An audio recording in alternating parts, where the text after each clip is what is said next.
এই বাপ্পি, আরাফাত, স্যার আমরা রেডি। তোমরা কি এভাবে বিয়েতে যাবে? তুই পাঞ্জাবি পরেছিস, ওদেরকে তো পাঞ্জাবি পরতে বলতে পারতি। আচ্ছা শুনেন, আপনাদেরকে সব ঘটনা খুলে বলছি না। রাস্তা থেকে দুটো পাঞ্জাবি কিনবেন, দুজনে পরবেন, আর স্যারের জন্য খুব সুন্দর দেখে একটা পাঞ্জাবি নেবেন। ওকে ঠিক আছে। শোন না, তো ওরা যেন বুঝতে পারে আমি করি, কোনোভাবেই যেন বুঝতে না পারে। আমার তো অর্থবিত্ত আছে। দেখ মেঘলারে কত সুন্দর লাগতেছে, একবারে চান্দেলে হান লাগতেছে আঙ্গো বান্ধবীর রে। আচ্ছা হন, জামাইরে কিন্তু আমরা গেট দেবো। 10,000 টাকার 1 টাকাও যদি কম হয় আমরা কিন্তু গেট ছাড়তাম না। এই তোরা কি কইলি? 10,000 টাকা নিবি? আমার জামাই মাসিক ইনকামই তো 10,000 টাকা। 10,000 টাকায় তোরা লয়ে যাবি না? ওরে বাপ রে, বিয়া না হইতে এখনই জামাই হয়ে গেছে, এত দরদ। আচ্ছা তোর জামাই কি চাকরি করে রে? আমার জামাই একটা অফিসে পিয়নের চাকরি করে। কি রে, পাঞ্জাবি এনেছিস? জি স্যার। শোন, তোরা আবার বাড়াবাড়ি করিস না। যা দেয় মুখ বুজ্জা লয়ে লবি, ঠিক আছে? আচ্ছা ঠিক আছে। কিরে, আমার কি গাড়ি দিয়ে যাচ্ছে? গাড়ি দিয়ে যাবো মানে? তুই কি পাগল হয়ে গেছিস? গাড়ি দিয়ে গেলে তো ঝামেলা হয়ে যাবে। একটা কাজ করি, রিক্সা ডাক দে। আয় রিক্সা।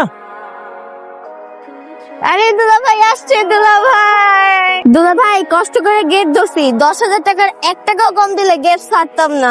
এই সামান্য গেটের জন্য 10,000 টাকা? এত টাকা দিতে পারবো না। শুনেন, যদি 5,000 টাকা হয় তাহলে বলেন। কি করতেছিস? একটু দর কষাকষি কর। ওরা যদি জানতে পারে যে তুই 5,000 টাকা দিতে পারবি, তাহলে তুই বুঝতে পারবে যে আমাদের কাছে অনেক টাকা আছে। তুই একটা কাজ কর, 100 টাকা দে। 100 টাকা? তুই তো ফকিরে দিল 500 টাকার বেশি দিস। এগুলো তোর বউয়ের শালি, বউয়ের বোন, তোর বউয়ের বান্ধবী, ফকির না। যেটা বলতেছি সেটা কর। আচ্ছা শুনেন, দেখেন আমরা হচ্ছে খুবই গরিব মানুষ, আমাদের কাছে কোনো টাকা পয়সা নাই, শুধু বাসায় যাওয়ার জন্য 100 টাকা রাখছি। আপনারা যদি রাজি থাকেন তাহলে 100 টাকা দিয়ে দিচ্ছি আপনাদের। আমরা কি ভিক্ষা করতে আসছি দুলা ভাই? আমাদের কি আপনাদের ভিক্ষুক মনে হয়?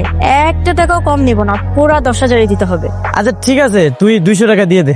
খবরদার দুলা ভাই, 200 টাকা দিয়ে নিজেদের মান সম্মানটা নষ্ট করেন না, অন্তত 500 টাকা তো দেন। ঠিক আছে, দিয়ে দে। শোনো, কিছু কইবা? হ্যাঁ ওইটা সিজে জামাই কি লাগবো না লাগবো এগুলি সব দিকে ফেলে দিছো তো, কোনো অসুবিধা হলো না তো? চিন্তা করে না তো, জামাই সব কিছু গুছানো আছে। এখন থেকে তো জামাই এখানেই থাকবো। আমার খুব শান্তি লাগতেছে। এতিম পোলা হলো, তার কাছে মেয়ে বিয়া দিয়া আমি শান্তি পাইছি। মেয়েটা আমার চোখে চোখে থাকবো। কাকা তাহলে আমরা যাই, কাকি যাই, ওগর বাসো ঘরে ঢুকাই দিয়েছি। আচ্ছা ঠিক আছে, আল্লাহ হাফেজ। দেখে আল্লাহ যাই। হাফেজ। আচ্ছা মাশাআল্লাহ, তোমার অনেক সুন্দর লাগতেছে।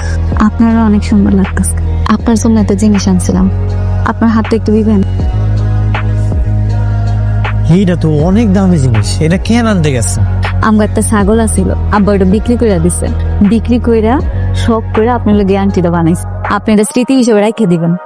আচ্ছা ঠিক আছে, আমিও তোমার লেগে একটা জিনিস লইছি। আমার লেগে কি আনছেন? চোখটা বন্ধ করো, এইবার চোখটা খোলো। কি সুন্দরী দেয়া। হ্যালো। কিরে, ভাবির হাতটা দিছস? হ্যাঁ দিছি। শোন, ওইটা কিন্তু 2 ভরি স্বর্ণের, প্রায় 3 লক্ষ টাকা দাম। ভাবির সাবধানে রাখতে বলিস। আচ্ছা ঠিক আছে। আচ্ছা আমি বাসর ঘরে আছি তো, পরে ফোন দিবনি। আচ্ছা ঠিক আছে। ওগো শুনছো, দোকানে দিকে যাইতেছি। খারাপ হইতেছি, বাজার আনতে হইব। ও দে, ওই দোকানের ফাঁকে যে সময় পাই তাহলে পাঠাই দেবো নাকি না? দেখো ইলিশ মাছ পাও কিনা। নতুন জামাই, ভালো মন্দ মাছ মাংস তো ওর দিতে হইব নাকি? ইলিশ মাছের যে দাম, তারপর আবার ওই বিয়ের মধ্যে অনেক গার্জেন হয়ে গেছে। আব্বা তুমি এত চিন্তা করতেছো কেন? তোমার সাধ্যের মধ্যে যা পাইবা তাই আন। শোন মা, তুই জামাইটা যায় জিগা, জামাই কি কি মাছ খেতে পছন্দ করে। ইলিশ মাছ, মৃগা, কোন মাছটা খাইতে চাই, যা। হমা যা। আব্বা বাজারে যাইবো তো, আব্বা জিগাইতে কইছিল আপনার কি মাছ পছন্দ আনবো। আমার তো সব মাছই পছন্দ। কি কন, আপনার ইলিশ মাছ পছন্দ? ইলিশ মাছের চাইতে আমার সবচেয়ে পছন্দের মাছ কি জানো? পাঙ্গাস মাছ, তেলাপিয়া মাছ, কই মাছ, এইগুলা। ঠিক হইতেছে। আচ্ছা তাহলে আমি আব্বারে কমুনে। আর শোনেন, এখন থেকে কিন্তু আপনি হোটেলে খাইবেন না, আমি বাসা রান্না করে দিমু, আপনি খাইবেন। আমি টিফিন গাড়ি রেডি করতেছি। Good morning. কি অবস্থা? ঘুম ঠিকঠাক হয়েছে? প্রথম অ্যাডজাস্ট করতে একটু প্রবলেম হচ্ছে, আস্তে আস্তে ঠিক হয়ে যাবে। হংকং এর বাইরে কি অবস্থা? ও হ্যাঁ, হংকং এর বাইরের সাথে কথা হয়েছে, ওয়েডিং স্ট্যাটাস। চলো। একটা হিসাব আপনি ঠিক মতো দিতে পারছেন না। হিসাব যদি ঠিক মতো না দিতে পারেন তাহলে কোম্পানি চলবে কিভাবে? কোম্পানি তো 12টা বেজে যাচ্ছে। রাতু একটা হিসাব উনি ঠিক মতো দিতে পারছে না, তাহলে ওনার কাজটা কি? সরি স্যার, আমি এখনই ঠিক করে আনছি। হ্যালো। হ্যালো, আসসালামু আলাইকুম। ওয়ালাইকুম আসসালাম। কেমন আছেন? কি করতেছেন? আমি আমি ওই যে আমগো স্যারে টেবিলে মুছতাছিলাম, কামটা শেষ হইলে পরে আবার ফ্লোর মুছতে হইব। স্যার এখন আসে। ও, তাই তো মনে হয় আপনার বিরক্ত করলাম না। না না, তুমি আমার কোনো বিরক্ত করো না। তোমার সাথে আমি এক হাত দিয়ে ফোনে কথা কমু, আর এক হাত দিয়া কাজ করবো। না না, থাক, আপনি কাজ করেন। কাজ শেষ করে আমার কল দিন। আর ঠিক মতো খাইয়া নিয়েন, কেমন? তাড়াতাড়ি চলো, আমরা কিন্তু গিয়ে দেখি আমাকে কিছু পছন্দ হয় নাই। এটা তুমি কোন জায়গায় নিয়েছো? এটা তো জামা কাপড়ের দাম অনেক বেশি, অনেক দামি। আমার কাছে এত টাকা পয়সা নেই। আরে আমি জানি, আমি সবকিছু জানি।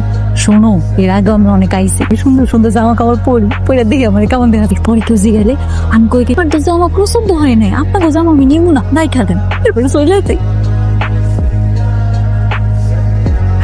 মাশাআল্লাহ, তোমার এত সুন্দর লাগতেছে, পুরো অফিসে বসে ভালো দেখা যাইতে। তোমারও কিন্তু অনেক সুন্দর লাগতেছে। এই, আপনি সেই মেয়ে না যে ওই দিন ড্রেস ট্রায়াল দিয়ে গেছিলেন? হ্যাঁ হ্যাঁ, আমি। কেন? আপনি কি ড্রেস কিনতে আসেন নাকি শুধু ট্রায়াল দিতে আসেন? হ্যাঁ, সবসময় এসে যে ড্রেস বা ভাগ নষ্ট করে দেন, কেনার সামর্থ্য আছে? আপনি কাস্টমারের লগে এমনি কথা বলতেছেন কেন? সুন্দরভাবে কথা কন। কাস্টমার? কে কাস্টমার ভাই? ওরা দেখি কাস্টমার মনে হয়? কাস্টমার তারাই যারা কিনতে আসে। আপনি কেমনে জানলেন যে ওনার কাছে টাকা নাই? কই দেখি দেখি কত টাকা আছে। 200 টাকা নিয়ে আসছে এই জিনিস কিনতে। আপনার কাছে কোনো টাকা আছে? তোদেরকে 1 মিনিট সময় দিলাম, ড্রেস চেঞ্জ করে এখান থেকে বের হয়ে যাবে। তো দারোয়ানকে ডেকে খাট ধাক্কা দিয়ে বের করে দেবো। মেঘলা, তুমি বাড়িতে যাও, আমার একটু কাম আছে, আমি একটু পরে আইতেছি। কি কো, এত রাতের বেলা তুমি কই যাইবা? না না, যার দরকার নেই। ওই একটু কাম মনে পড়ে গেল, কামটা করে আমি বাড়িতে আইতেছি, তুমি যাও। আচ্ছা ঠিক আছে, তাড়াতাড়ি আইও। আম্মা আব্বা কিন্তু চিন্তা করবো। আচ্ছা তাড়াতাড়ি আমবি, তুমি সাবধানে যাও। হ্যাঁ, কিছু লাগবে স্যার? নতুন কালেকশন এসেছে, দেখাবো। Do you know me who I am? Oh sir, আপনি ওই যে একটু আগে আসছিলেন। What are you saying that time? আমরা চোর, আমরা এখানে চুরি করতে এসেছি। সরি স্যার, আসলে বুঝতে পারিনি তখন আপনি যে ড্রেস আপে আসছিলেন। তো ম্যানেজার কোথায়? কল হিম নাও। নাও মিন্স নাও। তোর চাকরি কিভাবে থাকে আমি সেটাই দেখবো। প্লিজ স্যার, ম্যানেজারকে ডাকবেন না স্যার, আমার চাকরিটা চলে যাবে স্যার। মানুষকে কি তোর মানুষ মনে হয় না? আমার ওয়াইফ যে ড্রেসটা পছন্দ করেছিল সেটা প্যাক কর, যা। কি হয়েছে? জামাই যে কই গেল, কোনো বিপদ হলো না তো? আর আমার হুদা চিন্তা করো না তো, আয় পড়বো। আরে ছেলে মানুষ, বন্ধু বান্ধবের সাথে দেখা করতে গেছে, এত চিন্তা করতেছো কেন? আয় পড়বো, ওই তো আয় পড়ছে। ও মা গো, কত বড় মাছ আনছে! এত বড় মাছ কই পাইছো? ওই বাজারে দেখছিলাম সস্তা মাছ, তো ভাবলাম যে লয়ে আসি। এটা তো বড় মাছ, তাই না? ও, বোয়াল মাছের তো দাম হওয়ার কথা, এত সস্তা তো পাওয়ার কথা না। এটা এটা পাইলা কই তুমি? এর তো অনেক দাম। হ্যাঁ, তুমি কি চুরি করছো? আরে না না, এটা আমি চুরি করতে যাবো কেন? তোমার লেগে আমি একটা উপর লইয়াম, তাও এটা চুরি করে লইয়াম? এটা আমি কিনে লইছি। এত টাকা পাইলা কেমনে? আমগো অফিসের একজন সিকিউরিটি আছে, ওনার কাছ থেকে আমি টাকা ধার লইছি, আর কইছি মাসে মাসে বেতন পাইলে ওনার টাকা দিয়েছি। যাক, আমি যেরকম বউ চেয়েছিলাম সেরকমই পেয়েছি। আপনি একটা সামান্য টেবিল ঠিকঠাক মতো ক্লিন করতে পারেন, তাহলে কি কাজ দিলে আপনি ঠিকঠাক মতো করতে পারবেন? Sorry sir. What sorry? Sorry বলে বলে আর কতবার এভাবে কাজ করবেন? ভাবি তো অফিস চলে এসছে। ভাবি কি বলিস? কি বলিস? এত ভাবা চিন্তা নেই, ড্রেসটা খোল ওনারে পরে। চাচা, আপনি ব্লেজারটা পরেন। বকা দেন আমারে, বকা বকা দেন। কিভাবে কাজ করো? প্রতিদিন একই কথা বলতে হয়, কাজই তো হচ্ছে না। Sorry sir. সরি বলে এইভাবে কতদিন করবে তুমি? হ্যাঁ স্যার, আপনি আপনার কর্মচারীর সাথে এইভাবে ব্যবহার কেন করতেছেন? এটা কে? উনি কে? উনি এখানে কি করে? স্যার, উনি হইতেছে আমার স্ত্রী। ও, স্ত্রী? স্যার, কিছু মনে করবেন না, আমরা গরিব মানুষ, আমগো তো ভুল ত্রুটি হইতেই পারে। আপনি একটু সুন্দর করে বুঝায় কোন। একেবারে ঠিক বলেছেন। আসলে এই যে অনেক স্যার অনেক ভালো মানুষ। স্যার, আপনি ভুল করতেছেন, ও তো স্যার আমার কর্মচারী। ও কর্মচারী? ও আমার কর্মচারী? অনেক। তুমি কি কাজ করো? হ্যাঁ, তুমি তো কোনো কাজই করতে পারো না। হ্যাঁ, আমি ওকে অনেক ভালোবাসি, তো মাঝে মাঝে আমি ওকে আদর করে ভালোবেসে স্যার বলে ফেলি। হ্যাঁ রাতুল বল। আচ্ছা, তুই ওই করিম চাচার বিয়েতে যে টাকা দিতে চেয়েছিলি, কত টাকা দিলে ভালো হবে সেটা বল। 50,000 টাকা? 50,000 দিলে হবে নাকি আরো বেশি লাগবে? আর না, 50,000 দিলেই হবে। 50,000 টাকা দিলাম, আরো যদি বেশি লাগে আমাকে জানাস। ঠিক আছে। বাবা, 50,000 টাকা কিসে লাগবো? কোনো সমস্যা? একটা ভালো চাকরির খবর পাইছি, ওই জায়গায় অনেক টাকা ঘুষ দেওয়া লাগবে। ও, 50,000 টাকা ঘুষ? হ্যাঁ বা 50,000 টাকা ঘুষ দিলে নিজের চেয়ার টেবিল দেবো, ওই জায়গায় বসে বসে আমি কাম করতে পারবো। 50,000 টাকা তো অনেক টাকা, এই জন্য আমি না করে দিছি। 50,000? আচ্ছা, মাসে বেতন কত দিব? আব্বা 20,000 টাকা বেতন ডাবল। ও, 20,000 টাকা। তাহলে তো তোমার 50,000 টাকা উঠতে বেশি সময় লাগবে না। হ্যাঁ, উঠতে তো বেশি দিন সময় লাগবে না, কিন্তু 50,000 টাকা তো অনেক টাকা, এই টাকা খুবই কম। টাকাগুলা জোগাড় করে দিতে পারলে জামাই ভালো একটা চাকরি হইতো। আচ্ছা মা, তুমগো জামাই কি তোমার কাছে টাকা চাইছে? না, তা চায় না, কিন্তু আমারও তো ইচ্ছা হয় যে আমার জামা একটা ভালো চাকরি করতে। আচ্ছা, মহাজনের সাথে একটু কথা কয়ে দেখবা। আচ্ছা, তুই আর কতদিন এভাবে নিজেকে লুকিয়ে রাখবি? তোর পরিচয়টা ওদেরকে জানাবি না? এখন সময় আসেনি, সময় আসুক তারপর বলবো। আর তুই যে ওইখানে কিভাবে থাকিস? কোথায় থাকি সেটা এখন আর ম্যাটার করে না, ওরা আমাকে কতটা ভালোবাসে সেটাই ম্যাটার করে। মেঘলা, এদিকে আয় তোরে মা। কি হইছে মা? তোর আব্বা ডাকছে। আবার কিছু কইবা? ক্ষমা, ওই আমার চায়ের দোকানটা বেঁচে আলাইছি। কি এত বড় পাগলামি কেন করতে গেছো তুমি? আরে মা, পাগলামি কিসে? আমাকে ছেলে থাকলে করতাম না। শোন, এই 15,000 টাকা বেশি। এখনো তো 35,000 টাকা বাকি। ওই ভাবতেছি যে 35,000 টাকা দিয়ে কেমনে জোগাড় করুন।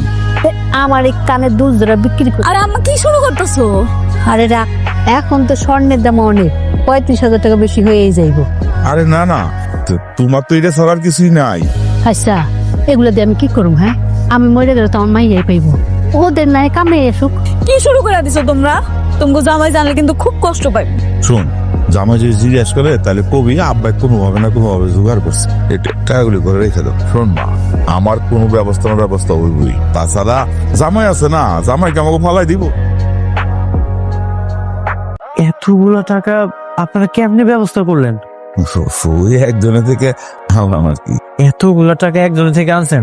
আমার তো বিশ্বাস হইতেছে না, সত্যি করে কোন তো এতগুলো টাকা কোন জায়গা থেকে আনছেন? আমি মিথ্যা কথা করতে পারবো না। আব্বার একমাত্র সম্বল চায়ের দোকানটা বেচা দিছে, এরপর টাকা জোগাড় করতে পারে না। মার কাছে কইছে মার শখের যে কানের দুলগুলা ছিল সেটি বেচা দিছে, বেচা দিয়া টাকা জোগাড় করে আমার কাছে এনে দিছে। আব্বা মা, এটা আপনারা কি করলেন? সবকিছু বিক্রি করে দিলেন?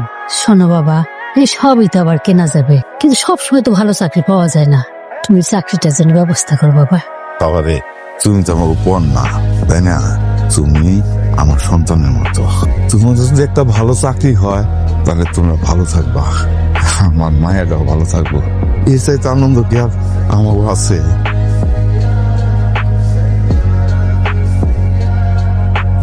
এত দামি গাড়ি, বডিগার্ড, দামি জামা কাপড়, এগুলা কই পাইলো? দাঁড়া, একটা ফোন দি। তোর কি মনে হয় এই প্রজেক্টটা হবে? আমার কাছে মনে হয়েছে মোটামুটি 85% ডান। আর এটা তো একটা প্রি মিটিং, আরো তো লাস্ট মিটিং আছে। হ্যালো, কই তুমি? আমি তো অফিসে, আমাকে স্যারের লেগে কফি বানাইতেছি। স্যার আবার ঘন ঘন কফি খায়। ও, কফি বানাইতেছো? আচ্ছা বানাও, পরে কথা কম। ঠিক আছে রাতুল, আমি ভেবেছি তাদেরকে আমার আসল পরিচয়টা বলে দিব। হঠাৎ এই সিদ্ধান্ত? কারণ তারা আমাকে তাদের সবকিছু উজাড় করে ভালোবাসতেছে, তাই ডিসিশন ফাইনাল করলাম আমার আসল পরিচয়টা তাদেরকে বলে দিব। চলো, পরীক্ষা শেষ। হ্যাঁ, পরীক্ষা তো শেষ। তুই আমার লোকে এত বড় প্রতারণা করছিস, আমার আর আমার পরিবারের সরলতা সুযোগ নিয়ে এত বড় মিথ্যা কথা বলি। মেঘলা, তুমি এখানে বসো, আমি তোমাকে সবকিছু বুঝিয়ে বলছি। কোনো দরকার নাই, তোরা বড় লোকেরা গরিব গুলোকে এত মজা করস। বিয়া কইরা আমার লগে আমার পরিবারের লগে এত বড় গেম খেললি। তুমি আমার কথাটা বোঝার চেষ্টা করো, আমি তোমার সাথে কোনো গেম খেলিনি। তুমি এখানে বসো, আমি সবকিছু তোমাকে বুঝিয়ে বলছি। আমার আর কোনো কথা শুনতে হবে না, তুই আর আমাকে বাড়িতে দেব না। আমি না। মেঘলা, এই মেঘলা, এই মেঘলা, কই তুই? কে? কিরে তোরা কিছু কবি? কিরে কি দেখলাম? দুলাভাই তো অনেক বড় লোক। হ্যাঁ, ও তো ঠিকই বলছে, আমার তো বিশ্বাসই হচ্ছে না। আমারও বিশ্বাস হচ্ছে না। আপনি আপনি এখানে কেন আইছেন? আমি তোমার বাবা মার সাথে কথা বলতে এসেছি। আসসালামু আলাইকুম। ওয়ালাইকুম আসসালাম। খারান, আব্বা আম্মার লগে কথা করার আগে আপনি আমার লগে কথা কন। আপনি কি কইতে চান চুনি? বাবা, মা, আমি আসলে অনেক বড় একটা সত্য আপনাদের থেকে গোপন করেছি। এটা সত্য, আমি এতিম, আমার কেউ নেই। আমার পাশে যারাই ছিল সবাই আমার অর্থবিত্ত দেখে আমাকে ভালোবেসেছে। আমার নিজস্ব একটা কোম্পানি আছে, আর সেই কোম্পানির মালিক হচ্ছে আমি। আপনি মিথ্যা কথা কেন কইলেন? আমি সবকিছু হাতে নাতে ধরার পরে তারপর আপনি স্বীকার করছেন। এর আগে কি স্বীকার করছিলেন? তুমি সেখানে যাওয়ার আগে আমি সিদ্ধান্ত নিয়েছিলাম যে আমি তোমাকে সবকিছু জানিয়ে দিব, কিন্তু তুমি এই পরিচয় গোপন করলা কেন? কারণ আমি খাঁটি ভালোবাসা চেয়েছিলাম। আমার অর্থবিত্ত দেখে অনেক ফ্যামিলি তাদের মেয়ের সঙ্গে আমার বিয়ে ঠিক করেছিল, কিন্তু আমি রাজি হইনি। আমি সবসময় চেয়েছিলাম এমন একটা ফ্যামিলিতে বিয়ে করতে যারা আমাকে স্বার্থ ছাড়া ভালোবাসবে। আপনারা আমাকে নিজের সন্তানের মতো ভালোবেসেছে, এমন ভাবে আগলে রেখেছেন যেটা আমি সবসময় চেতাম। আপনারা যদি বলেন আমি এখানেই থাকতে পারবো, কিন্তু আমি চাই আপনারা সবাই আমার সাথে আমার বাসায় গিয়ে থাকবেন। আমরা একসাথে থাকবো, অনেক ভালো থাকবো। বাবা, আমি আপনাকে মিথ্যা কথা বলছি, আপনি আমাকে মাফ করে দিবেন। আপনাদের ভালোবাসা থেকে আমাকে বঞ্চিত করবেন না। বাবার কাছে কি সন্তানের কোনো অপরাধ আছে? তুমি কোনো অন্যায় করনি, তুমি আমার সন্তান হয়ে থাকবা। তুমি এই সাধারণ আমিটাকে দেখে যে ভালোবাসা দিয়েছো, সে ভালোবাসা আমি কোথাও পাবো না। তুমি এই সাধারণ আমিটাকে দেখে ভালোবেসেছো, এই ভালোবাসাটাই মানুষের আকাঙ্ক্ষা। এই ভালোবাসা আমি হারাতে চাই না, আমার তোমাকেই লাগে। আমি তোমাকে অনেক ভালোবাসি, তুমি আমাকে ফিরিয়ে দিও না। হাজারটা মানুষের সাথে কথা বলতে চাই না, হাজারটা কথা আমি তোমার সাথে বলতে চাই। বাবা, মা, এতদিন আপনারা আমার জন্য অনেক করেছেন, আমাকে নিজের সন্তানের মতো ভালোবেসেছেন, আগলে রেখেছেন।